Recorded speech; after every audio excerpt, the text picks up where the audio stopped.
Good evening, everyone. Um, I'm gonna go ahead and call the meeting of the City of Bloomington Council to order and ask if everyone could stand, if able, for the pledge and remain standing for a moment of silence. Pledge allegiance to the flag of the United States of America and to the republic one nation, God, indivisible, with liberty and justice.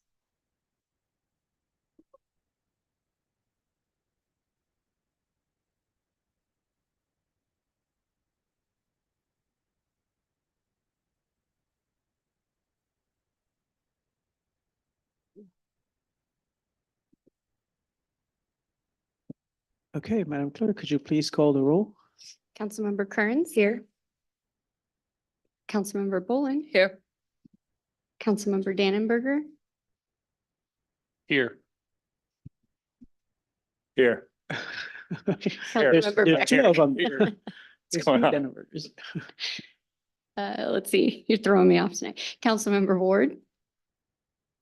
Here. Councilmember Lee.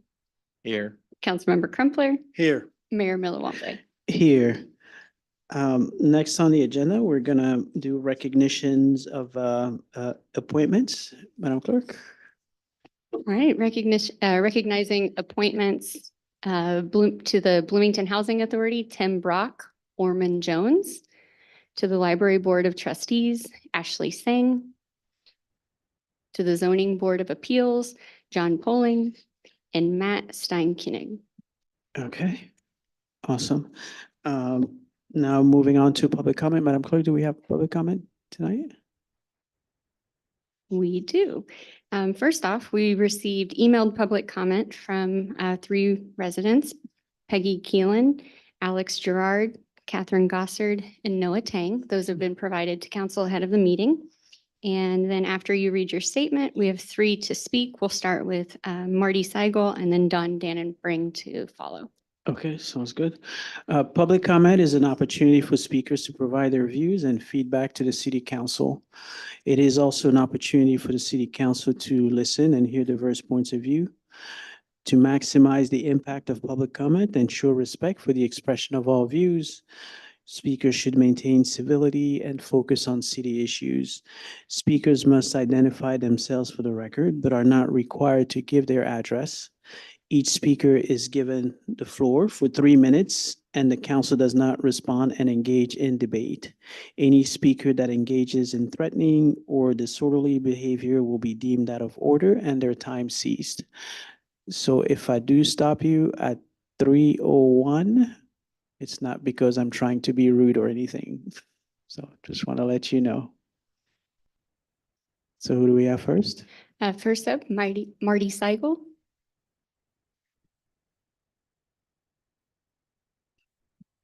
Thank you. Oh, hello, Think it's good? is it working? Yeah, I think Oh, so. Okay, sorry. Sorry. I'm concerned about the proposed changes in the Bloomington ordinances to foster more business development. I don't understand how the need for these changes was established. I didn't know there was a need for that. And I don't understand how fast tracking business projects are going to improve conditions for the central city. I don't understand it. I'm especially interested in how these proposed changes will affect neighborhoods. There are new ideas for infill today, as we all know, and some of them may be good ones, but they may not be, and they may have unintended consequences, which we will discover after the projects are developed. New ideas should be carefully studied with public input, particularly with public hearings. But the proposed changes in the ordinances suggest that the intention is going to be to modify zoning requirements to accommodate the new ideas that we have. It seems that public participation will be reduced and eliminated. I'm worried about that. New ideas are improved by public scrutiny and careful thought. I also don't understand the rush to bring more business developments into our community. This invites more speculators from out of town to overdevelop vacant properties in our neighborhoods, especially absentee owners who want to build oversized apartments and who don't keep up their property. Today, when would-be homeowners are being outbid for properties by absentee landlords, it's fairly constant, as you know, it seems that city leaders should be looking for ways to increase owner occupancy in the central neighborhoods, not promoting more business development. I'm concerned that the current proposals will encourage those who are looking for creative ways to repurpose viable houses and duplexes for their own commercial benefit. Thank you. Thank you. Right, next up, we have Don Dannenbring, and then to follow will be Mike Kerber.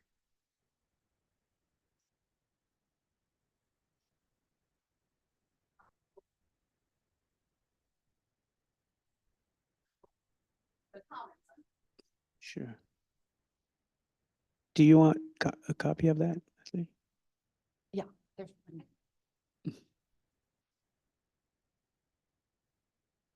My name is Dawn Dannenbring. I'm a Bloomington resident, and I thank you for the opportunity to provide public comment before you this evening.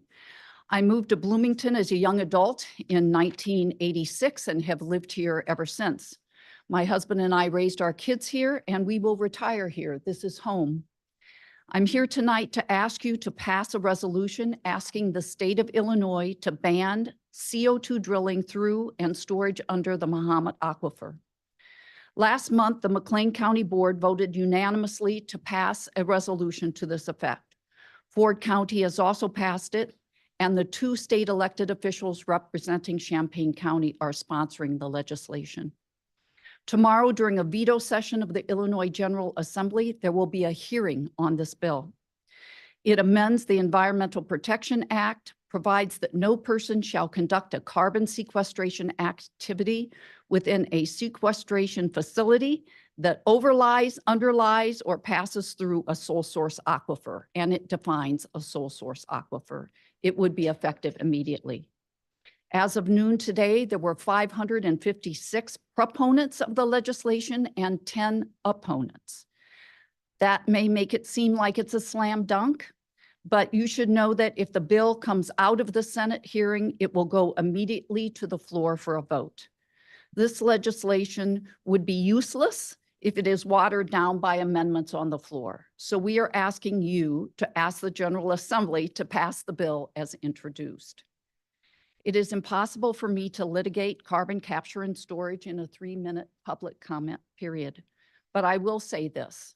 The poster child for safe carbon capture and storage has been the ADM sequestration project in Decatur.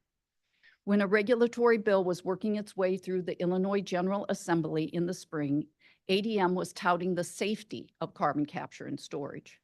We now know that ADM has had 2 leaks that caused CO2 to move out of the containment zone that they promised it would stay in forever. And they have admitted to the EPA that there are more than a dozen wells that could cause the rogue CO2 to come to the surface. CO2 does not reach the inert stage for 10,000 years. ADM has had 2 leaks in 2 years. We must not take risks with our aquifer. Please pass the resolution tonight. And please, as a full council, slip support for the bill in the General Assembly. I have provided information on how to do this with a copy of my testimony and maps of the Mahomet Sole Source Aquifer Project Review Area and the projects requesting to store CO2 in the area and the communities who get their water from the Mahomet Aquifer. Thank you. And would supporters of this please stand? Thank you. Thank you. Next. Last up, we have Mike Kerber.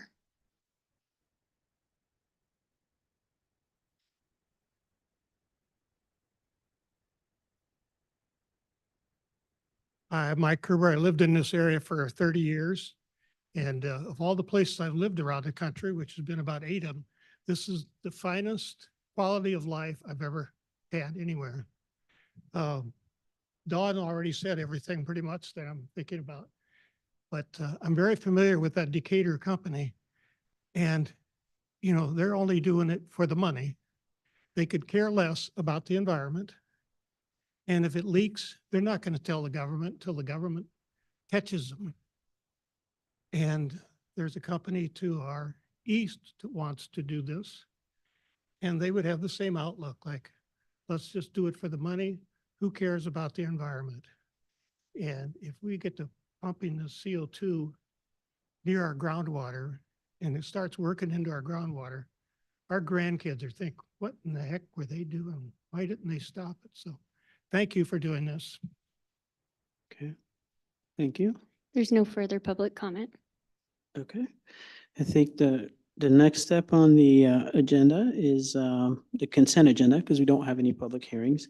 And is there a motion to approve the consent agenda as written? I'll make a motion to Pull approve. 8H, Oh, please. okay. Sorry. Move a little faster next time. Okay, AH is being pulled. Anything else being pulled? Going once, twice, 3 times, we're done. Okay. I'll make a motion to approve with the exception of 8H. 8H, okay. Second. Okay, second by Councilmember Becker. And we're doing electronic voting.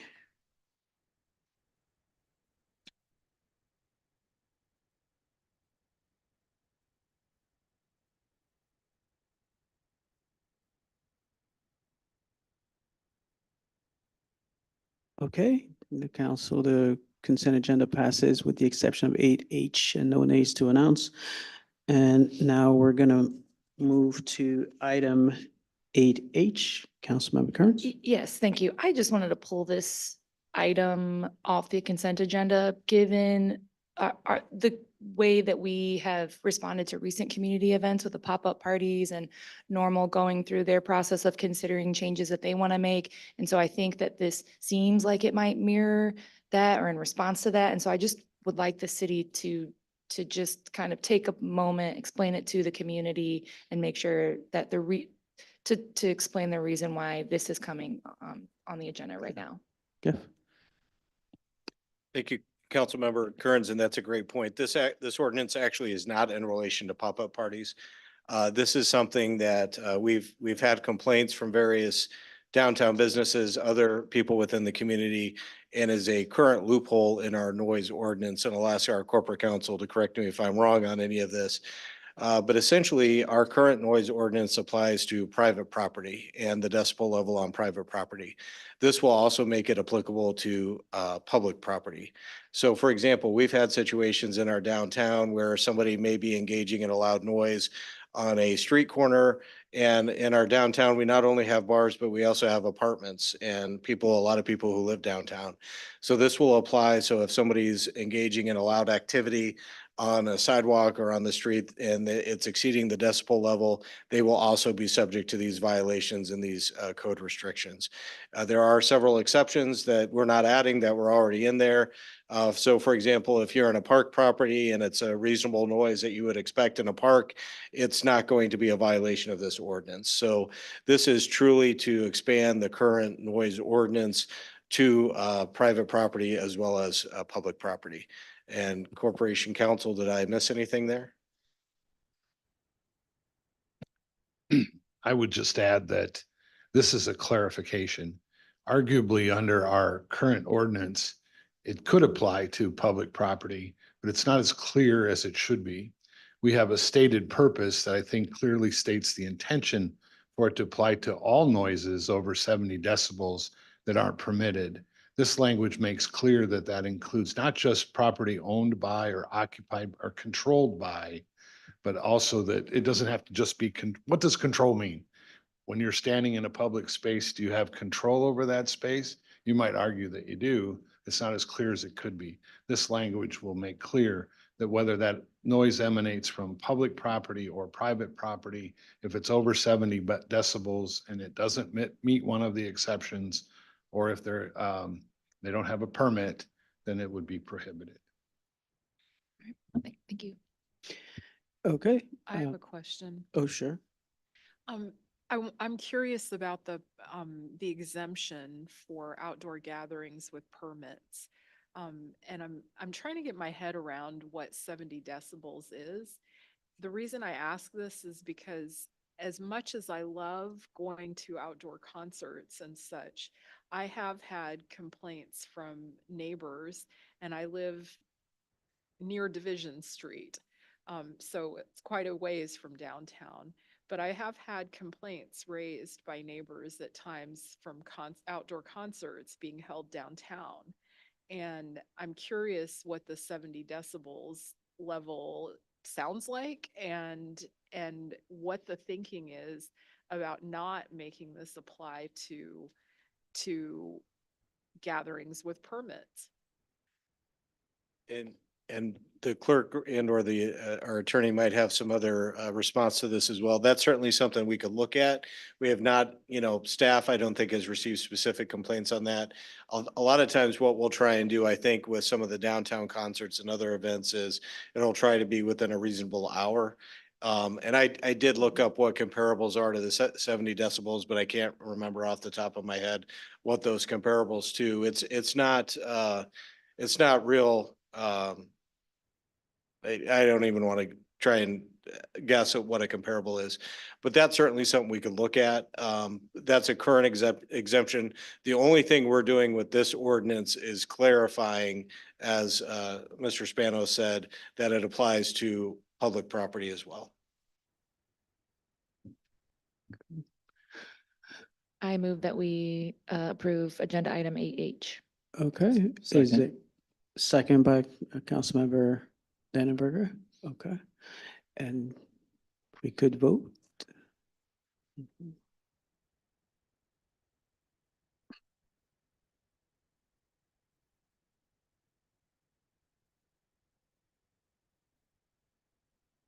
Okay, the item passes. No nays to announce. Now we're going to move on to the regular agenda, and under item 9A, consideration and action on an ordinance amending the Bloomington City Code, updating Chapter 2, Section 2345 to eliminate the Economic and Community Development Department and create the Development Services Department, and adding Section 2.345.2, creating the Department of Community Impact and enhancement as requested by the administration department. I'm going to turn it over to City Manager Jurgens for introductory remarks. Thank you, Mayor and Council. This is something that very, very excited about tonight. Something that I think is going to be a huge improvement in terms of doing business with the city. And not only from a community economic development impact, but also a neighborhood impact. This is going to allow the city to be a little bit more deliberate on both aspects. I don't want to steal Billy's thunder. He's going to present on this, but I do want to thank our Senior Deputy City Manager, Billy Tyus, who led this effort, helped put this together, and helped create this reorganization. So with that, I'll turn it over to Mr. Tyus.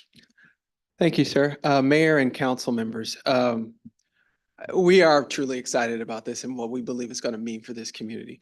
Economic development and neighborhood vitality are important to the city and also to you as a council. You've made that very clear to us. One of the departments that is responsible for a lot of the work to enhance those things is the current Economic and Community Development Department. The way that department is currently structured, frankly, is too big, and it's not conducive to being able to give either function the attention that it deserves. And that's nobody's fault. It's just the way that things are structured don't allow for what we would like to see going forward. And so our goal with this is to create two different departments that can give the intentional attention to both of those areas, both economic development, but also neighborhoods and neighborhood vitality. So let's talk about that a little bit. This action, if approved, would create the Department of Community Impact and Enhancement, and then a Development Services Department. When you talk about community impact and enhancement, that's more than just the traditional definition of what you've seen from community development. That department will focus on improving existing housing stock and neighborhoods and getting creative in how we do that. That department will also work through how we get a lot of grant money. And how can we use that money more effectively and more equitably if there are ways to do that? That department would look at those kinds of things. There are lots of tools tied traditionally to economic development, things like enterprise zones and TIF districts. But over the years, they haven't been applied to our neighborhoods and housing.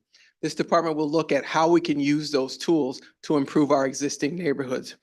Strong enforcement will be a hallmark. I know Councilmember Ward, you've talked a lot about that and how we can make sure that we are intentional in our enforcement efforts. This department will be doing that. I'll say it that way. One of the things that we've talked about a lot is housing and the need for new housing. Just as important as new housing is our existing housing stock. And how can we focus on making sure that it's taken care of? Using some of the tools that we have available to help rehabilitate and build up our existing housing stock. And again, another area we'll be focusing on downtown as well. We've got a vibrant and viable downtown. We want to make sure that we continue that.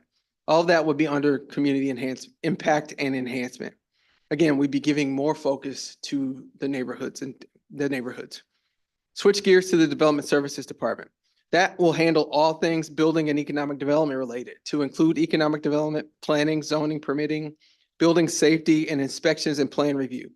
All things related to building and rehabbing in our community would come through this department. Right now, frankly, we haven't done a great job of managing the process.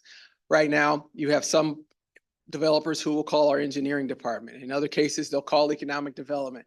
We've had complaints over the years about the timing of our review process. And I firmly believe that part of that is because there's no portal into our city government to want to build or develop for us. So this will create that one-stop location for developers and individuals wanting to build new or expand their existing businesses or their homes, to be frank. One of the things we're also excited about is the creation of what's going to be known as a development advocate. And that person will be an in-house advocate for people looking to build and develop, and as I said, rehab in the city of Bloomington. Having a person that understands the rules, but also can advocate for those folks coming and wanting to do business with us. We will set timelines for getting that work done, and we'll have a continuous focus on how we can improve that process. And again, a strong focus on serving the customer. The Department of Community Impact and Enhancement would be led by Melissa Hahn, who has 23 plus years in government and government service, and who understands the rules and regulations and can utilize those tools that we have available to help build and grow our neighborhoods.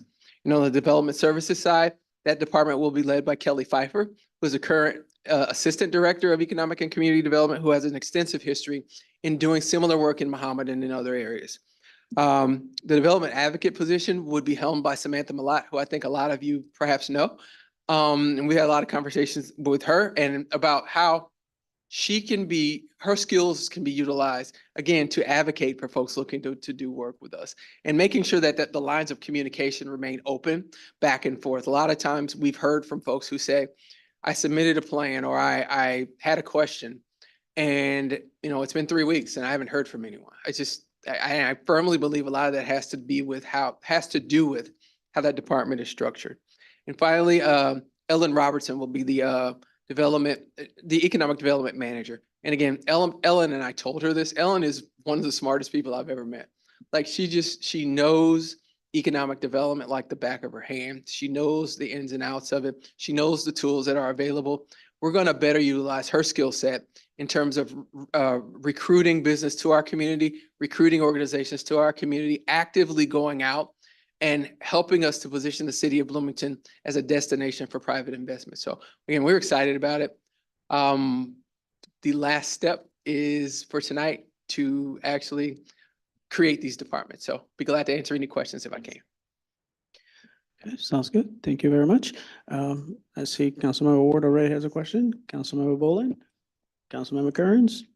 Yeah, I don't have a question. I just wanted to say congratulations. It sounds like a great idea and I'd move approval. Okay, so that's a motion. Do you have a second? Second. Okay, second by Councilmember Becker. And then more discussion, Councilmember Boland. Yeah, no, I'm very supportive of this. You know the language, okay? I really would like to see the website upgraded and, what would be the word? Concise definitions, because you're speaking Chinese and I'm speaking English. And when you're involved very heavily, sometimes you don't realize that you're not being understood, or these changes. You know, in the next couple of months, these changes will be confusing until everything's in place and all the developers and understand what's going on. So I think that the website is going to be very important to help direct. No, That's my only suggestion. I appreciate that, and you're absolutely correct. One of the things that I didn't mention is that there will be an extensive branding campaign related to all of this that will help to simplify. Because you're right, when you're in it, you know the acronyms and you know all of those things. But we need to make sure that we're simplifying and letting people know that this is very shortly, this is the place you want to go if you want to build here. So I understood. Thank you. Okay, Councilmember Kearns? Yeah, quickly, my question kind of just builds off of that in terms of, you've spoken a lot about builders and developers and kind of that side of things, but if you could speak briefly on more of that outreach and kind of current community members or community members who might be looking at doing smaller things and they're not a big developer, and how they can feel like this change is going to work for them too. Absolutely. So just as important as the economic development side of things, and I apologize if I wasn't clear on that, is the Department of Community Impact and Enhancement. And the public conversations with people about how that department can be helpful to people who live here. A lot of times we talk, and for good reason, about code enforcement.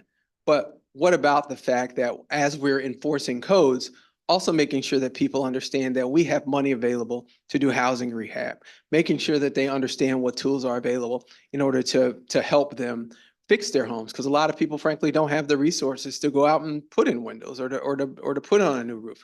One of the things that you made clear to us as a council is that housing rehabilitation is important.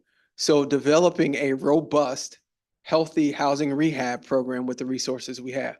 And the other thing, to your point, and I talked to Melissa a lot about, we've talked about it, is that how do we figure out how to meet people where they are and talk to them where they are and make sure they know what it is we're doing. Yes, the requirement may be to advertise in the Panagraph, but we need to also be going to barbershops. We need to also be going to churches. We also need to be going to places where people are and making sure they know what those things are that we have as resources, but also what the rules are. And so making sure that we're effective in communicating with people, again, where they are.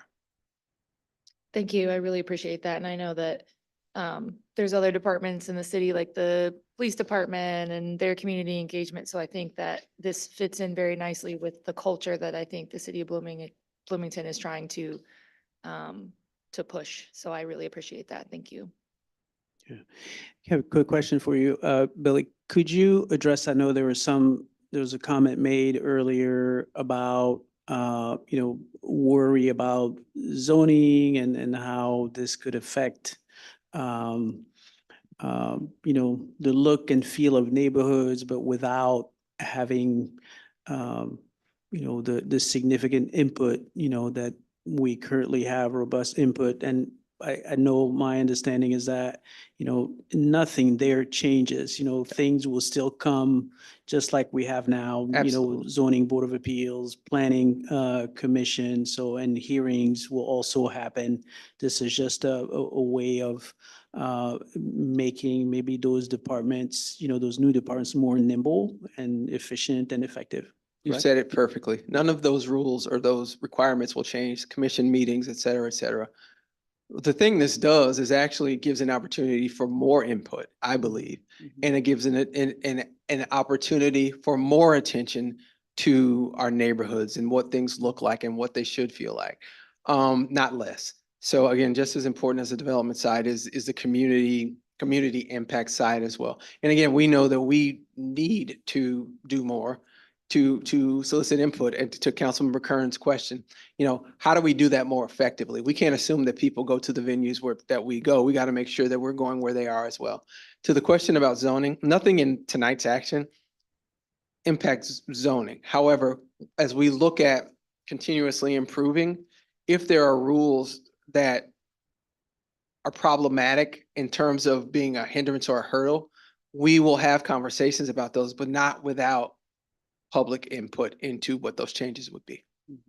Okay, thank you. Other questions, comments? No? Okay, thank you. I know we have a motion and a second, right? You Okay, do. You have a motion by Councilmember Ward and a second by Councilmember Becker. okay. All right.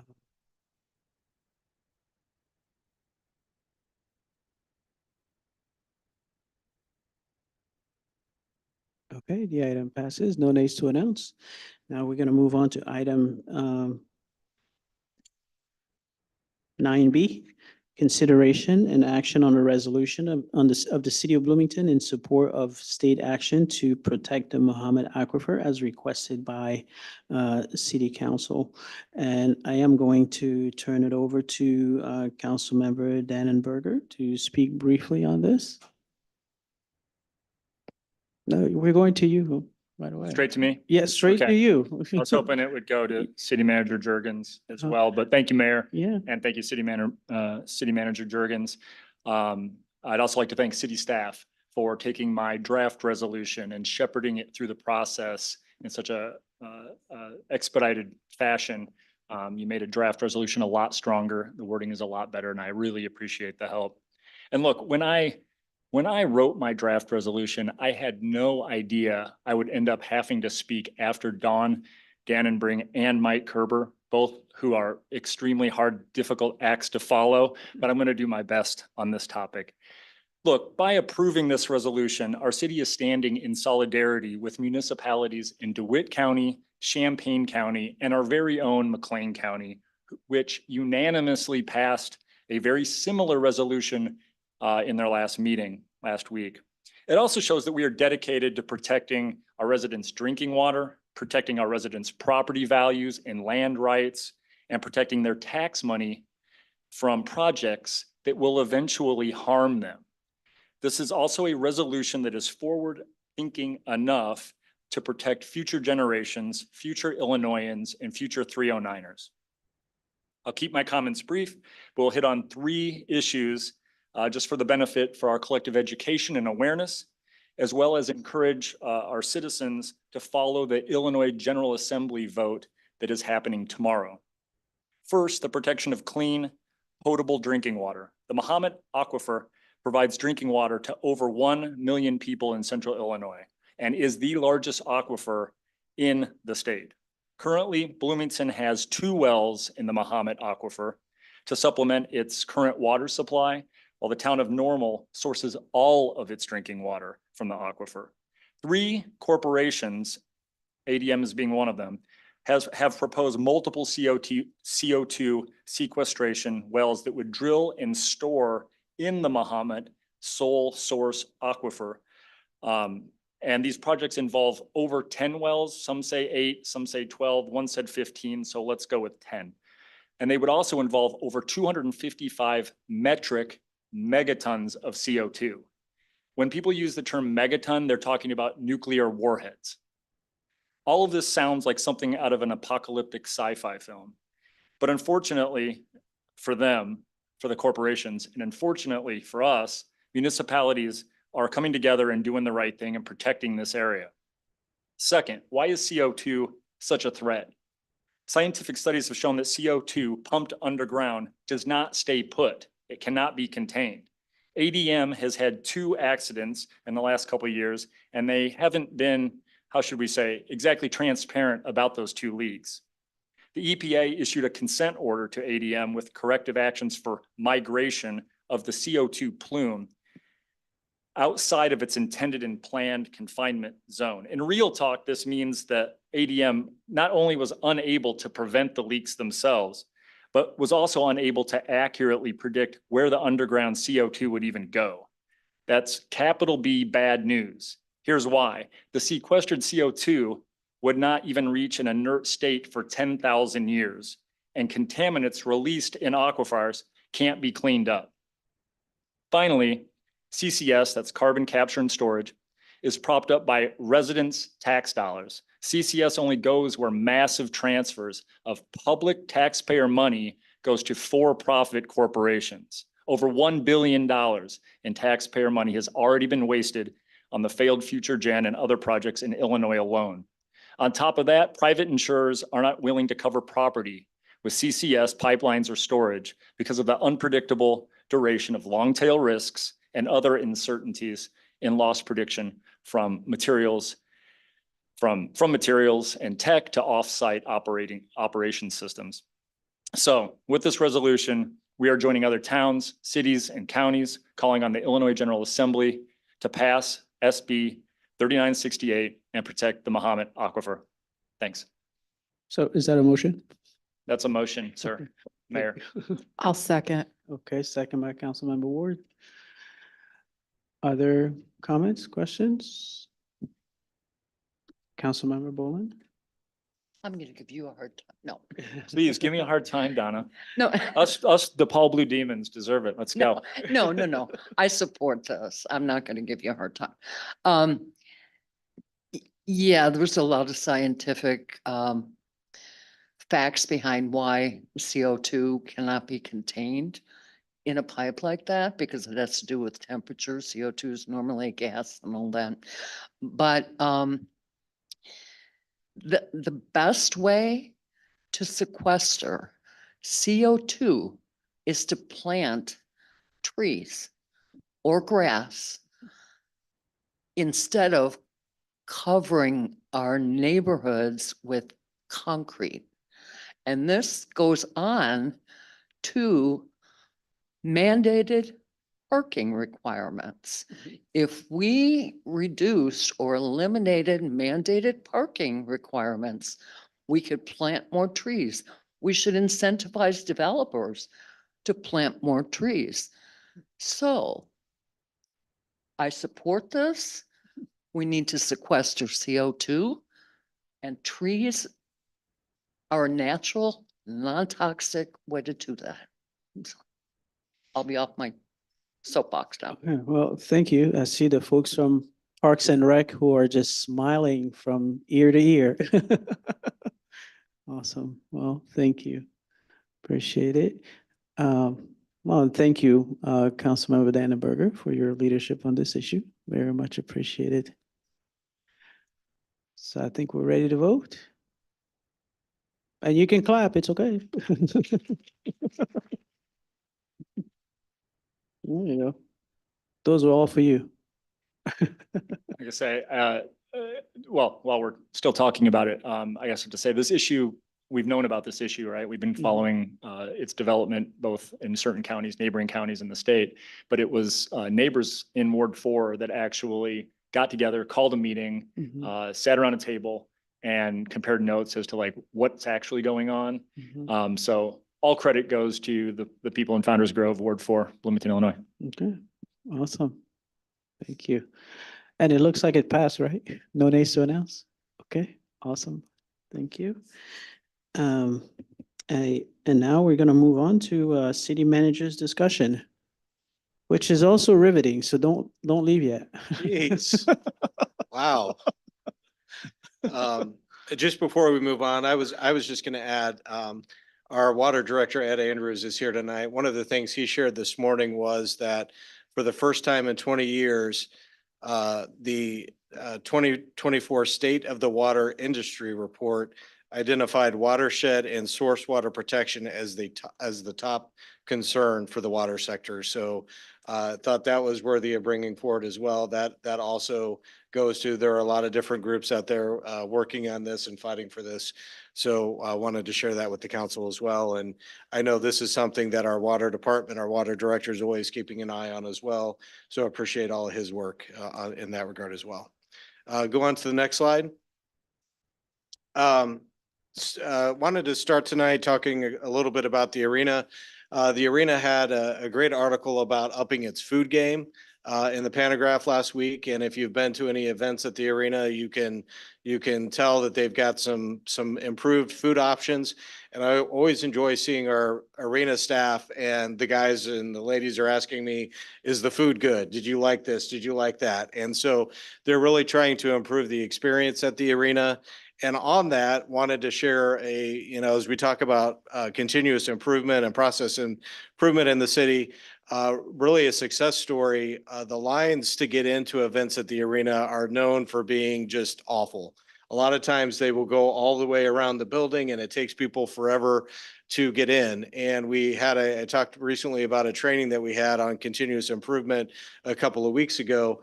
Anthony Nelson, the Director of Arts and Entertainment, took some things that he learned from that training and applied it with his staff to the lines to get into the arena. And they put that in practice this last weekend. And they had the lines down. Instead of going around the arena, the longest line they reported was 8 or 10 people deep. They changed some things and they used some of the techniques that we talked about. And they now have that entry process of getting into events really cut down. And so we were really proud about that, wanted to share that. Also working with them on the lines for concession stands. If you've been to an event at the arena, you know that the concession stand lines are usually way too long. So they're working on ways to get those cut down as well. So just wanted to share those two things with the council. If you go to the next slide. Which brings me to the next thing, another great weekend here in the city of Bloomington. They had over 7,500 guests between the BCPA and the arena. The Bison game on Friday night, which was Military Appreciation Night, and their first home win, which was a great event. Then on Saturday, they had the REO Loverboy concert. And then on Sunday, they had the postmodern jukebox event at the BCPA. So again, between 7,000 and 8,000 people attending those events. Also wanted to highlight that staff had to stay and they were at the arena until 3 a.m. after the hockey game, changing it over so that they could have the concert on Saturday night. And that includes the Arts and Entertainment Director, Anthony Nelson, who is actually on the floor helping change things out. So it's really an all hands on deck. They really care about putting on quality events and really go above and beyond. So wanted to recognize them tonight. Next slide. Also, we're in the mix of leaf season and leaf pickup. Last year, we started this. You can go to bloomingtonillinois.gov/leaves, and there's a map where you can see where they've collected, when they're hopefully going to get around to your neighborhood. We've already gone, we've got 1 week down, 5 weeks to go. Already got some areas covered. And again, they're hoping to go through the city 3 times again this season, just like they did last year. But you can get all kinds of information at this website. Again, bloomingtonillinois.gov/leaves. And then the final slide, I just wanted to highlight the police department for a great job. They held their first ever police academy, which included 15 community leaders and stakeholders. Actually had 3 members of the city council, a county board member, 3 members from local businesses, and professors of community justice or criminal justice from ISU, IWU, and Heartland, as well as representatives from the NAACP, the Immigration Project, the Hindu, Jewish, and Muslim communities as well. This included 6 nights, 3-hour sessions, so it was quite a commitment, but we received a lot of positive feedback from this. And really appreciate the police department putting this on and helping to engage community leaders and stakeholders in all that the police department does. And that's all I have tonight. Okay, awesome. That was a nice slide. I could see Councilmember Becker and Councilmember Boland, just pressing, Annie, are you okay? Oh, okay. All right. I didn't see her in there. No, Okay. Yeah. Yeah, well, thank you. Thank you very much to Chief Symington and his staff for providing that wonderful opportunity.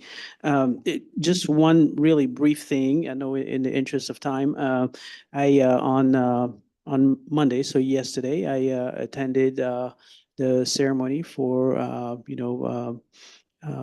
Veterans Day at the VFW. So it was a really great ceremony. It's always moving to be there and to see just the number of people who come and who get really emotional about this particular day. And it was nice to also have a group of students from Washington Elementary. I think they were maybe fourth, fifth grade or something like that, who were also there. So that was very, very nice and very appreciated by the crowd. And they also appreciated the fact that wanted to mention that the city of Bloomington, not only has veterans on staff for those who who choose to announce, to let people know that they are to self-identify as veterans. I believe we have 44 on staff, which is about 7% of the full-time staff. But we also do a number of things which certainly does not compare to the sacrifice that veterans have made. But we provide a number of things such as tickets for veterans, to some of our events. So we participated for the Bison Games. We provided some tickets for that. But also, Miller Park as well, some discounts, and a couple of other things that I can think of at the moment. But it's a small token of appreciation, compared to the sacrifice that's made. But I think it's definitely appreciated by the folks in the veterans community. So just want to say thank you to everyone. And I know our HR also leads the way. They do have some veterans in their area as well, so, which is fantastic.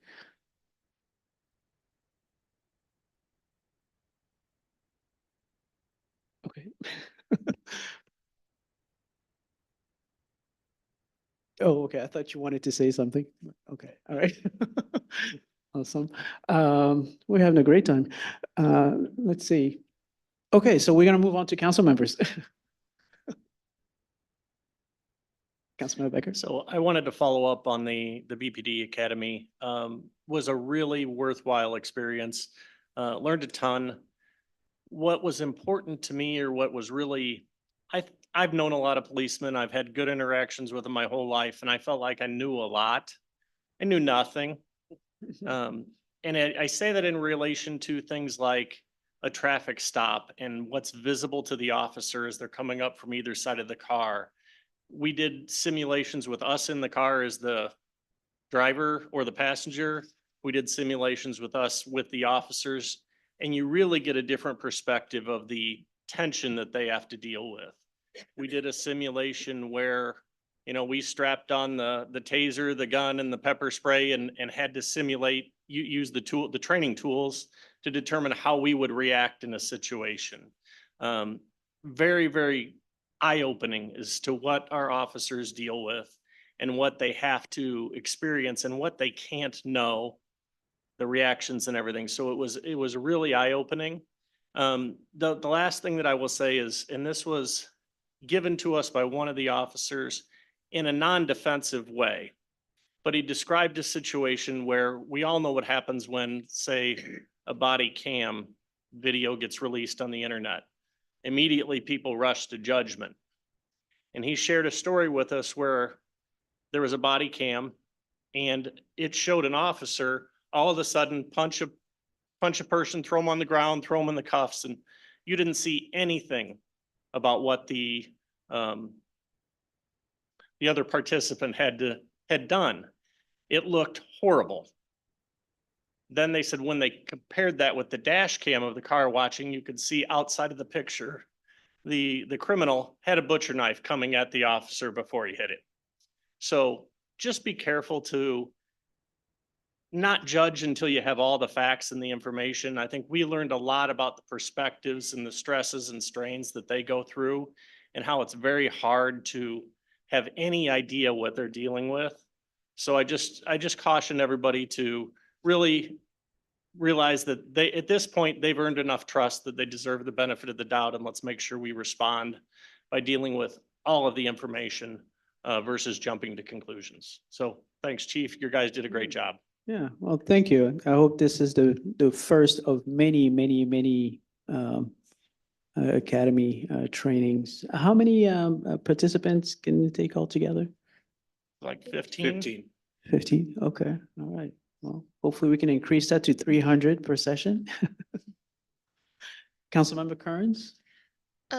Yeah, I also had the chance to attend the Police Academy, and so I guess I just wanted to add some comments because I agree with what Nick said, and then thinking about it from another perspective that I think that we really appreciated about the experience was those communities who don't have a default good experience with the police or have anxiety around being, having interactions with the police, and just the efforts of the police department to reach out and go to those communities and find their leaders and try to make it so that all community members in Bloomington can feel like that we can give the police the benefit of the doubt. And I think that their work in that area is highly commendable, and the staff is just amazing, and it just confirmed that. So that was definitely one of the things that I took away, being able to hear from at least those community leaders, the people who are invited to the session, to be able to express their concerns or express the perspective from their communities. And I thought that was very, very valuable experience for me. So yes, it was a very well worth it experience. Yeah, I So think thank you. community engagement has been the hallmark of our police department. It's been very well received in the community, so appreciate it. Councilmember Boland and then Councilmember Crumpler. I will concur with what both my troublemakers did. Yeah, I killed my dummy. But the thing that I really appreciated was the history. We were presented an hour or more worth of the history. And Bloomington is ahead of the curve when it comes to technology. And it's amazing how there was a story that was told that within an hour, they found a gun that had been used in a crime. And it just amazed me how quickly they were able to do that. So when the police department comes here and asks for technology, it's really not for intrusion. It is for solving crimes. I just want to emphasize that. And I want to thank engineering for having Fox Creek Road on the consent agenda, especially considering the fatality that happened over a week ago. I think it will be beneficial to move it forward as fast as possible. And please keep the website updated because I'm getting a lot of questions about that. So, thank you. Okay, Councilmember Crumpler. Thank you, Mayor. I just wanted to update the council. Most of you know, I represent the city on the Bloomington Normal Convention Bureau Board. Last month, we hired a search firm to look for a new CEO for the convention board. We have been notified that the firm has identified 60 candidates, national, state, and regional applicants. We have a Zoom meeting coming up this month to narrow the field and hope to bring some finalists to the community in December with the hope of having someone in place for next year in 2025. So if you have any questions, I'd be happy to talk to you about it. Thank you. Do you think what's the number of candidates that you're looking to bring for finalists, I would say? Right now, we're probably thinking around 5. Oh, 5, okay. Thank you. All right. One last thing. Oh, Councilmember Ward, Yeah. save the best for last? Yeah.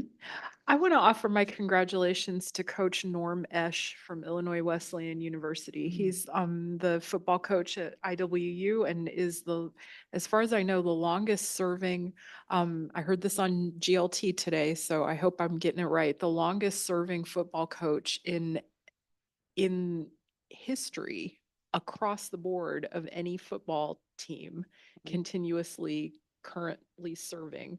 And this next weekend is his last game. He's retiring. So anyway, congratulations to Norm Esch. Aside from being a great football coach, he's a nice guy. Okay, all right. Well, awesome. Congratulations to him. Okay, I think we don't have an executive session, or we can make up one now. No? Okay, all right. Is there a motion to adjourn? I'll make a motion to. Okay. Second. Okay, all right. All those in favor signify by saying aye. I think second was Dannenberger. Okay. He was louder. Okay, all those in Aye. favor signify by saying aye. Aye. Aye. Okay, we're adjourned. See you next Monday.